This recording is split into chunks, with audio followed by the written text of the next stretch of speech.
इस गांव की महिलाओं ने कभी भी लाल रंग की स्ट्रॉबेरी नहीं खाई है, क्योंकि इस पूरे गांव के लोग लाल रंग से बहुत ही ज्यादा डरते हैं और अगर इन लोगों को कोई पेड़ पौधा लाल रंग का दिख भी जाता है तो ये उसे तुरंत उखाड़कर जमीन में गाड़ देते हैं। इस गांव के लोग कभी भी इस गांव से बाहर नहीं जा सकते, क्योंकि इससे उनकी जान जा सकती है। असल में गांव के चारों तरफ एक जंगल है जिसमें बेहद खतरनाक दिखने वाले राक्षस रहते हैं। कई सालों पहले इस गांव के पूर्वजों ने राक्षसों के साथ एक समझौता किया, जिसमें शर्त ये थी कि राक्षस उस वक्त तक गांव के लोगों को कुछ नहीं कहेंगे जब तक कोई गांववासी गांव से बाहर जंगल में अपना कदम ना रख दे। पर अब लूकस नाम का ये मेंटल लड़का जंगल के अंदर जाकर लाल रंग के फल ले आया था, जिससे राक्षसों और इंसानों के बीच समझौता टूट चुका था। इसी रात को एक लड़का अजीब सा शोर सुनता है और जब वो नीचे देखता है तो राक्षस गांव के अंदर आ चुका था, जिससे वो तुरंत बड़ा सा घंटा बजाकर सभी गांव वालों को जगाने लग जाता है। गांव वाले इस घंटे को सुनकर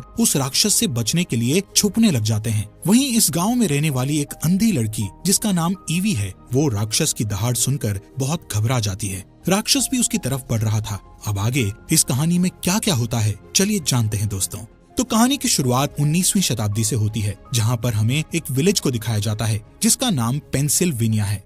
हालांकि इस गांव में हर तरह की खुशहाली है, लेकिन इस गांव से कभी कोई बाहर नहीं जा सकता।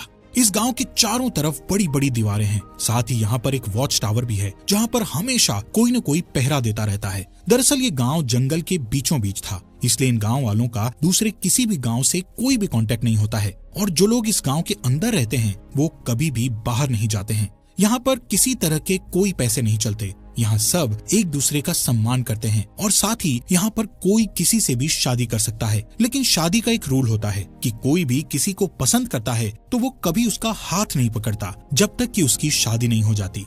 खैर, अब यहाँ पर जो सीनियर लोग रहते हैं उन्हें एल्डर्स कहा जाता है। उन एल्डर्स में से एक एल्डर के बेटे की किसी बीमारी की वजह से मौत हो जाती है। दरअसल इस गांव में किसी भी तरह की अच्छी मेडिकल फैसिलिटी नहीं है, इसलिए किसी भी तरह की बीमारी का इलाज करना यहाँ पर पूरी तरह नामुमकिन है। अगली सुबह दिखाया जाता है कि सब एक साथ बैठकर खाना खा रहे होते हैं और तभी जंगल में अजीब अजीब सी आवाजें आना शुरू हो जाती हैं, जिसे सुनकर सब लोग घबरा जाते हैं।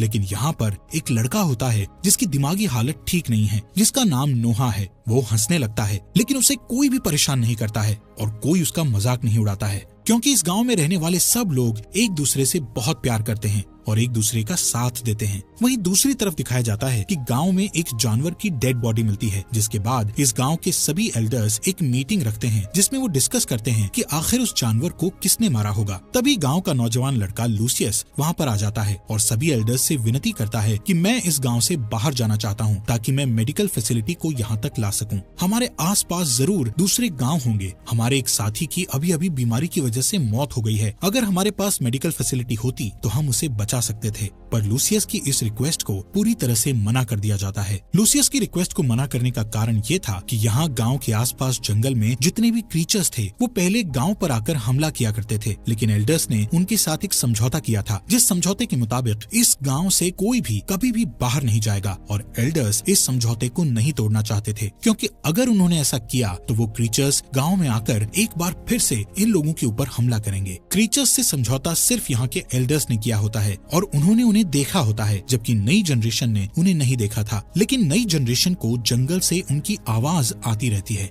और कई बार उन्हें बहुत सारे निशान भी मिलते हैं, इसलिए वो जानते थे कि जंगल के आसपास क्रीचर्स रहते हैं और लूसियस उन क्रीचर्स से नहीं डरता था, इसलिए वो जंगल में जाना चाहता है। पर उसे इस बात की इजाजत नहीं होती है। इसी गांव में एक लड़की रहती है जिसका नाम ईवी है। ईवी देख नहीं सकती और उसकी सेंसेस और उसका दिमाग बहुत तेज होता है। वो नोआ के साथ लूसियस के पास जाती है और लूसियस से कहती है कि मैं जानती हूँ कि तुम मेरा हाथ क्यों नहीं पकड़ते हो, क्योंकि तुम मुझसे प्यार करते हो। और ये बात सच होती है कि लूसियस ईवी से प्यार करता है। लूसियस के पास नोहा भी होता है जिसकी दिमागी हालत खराब है। यहाँ लूसियस देखता है कि नोहा के हाथ में वो लाल रंग का फ्रूट है जो जंगल में पाया जाता है। इस गांव के अंदर कभी भी लाल रंग नहीं लाया जाता था, चाहे वो लाल रंग का कपड़ा हो या लाल रंग का कोई फूल या फ्रूट। साथ ही जब भी गांव में कोई लाल रंग देखा जाता है तो उसे जमीन में दफन कर दिया जाता है।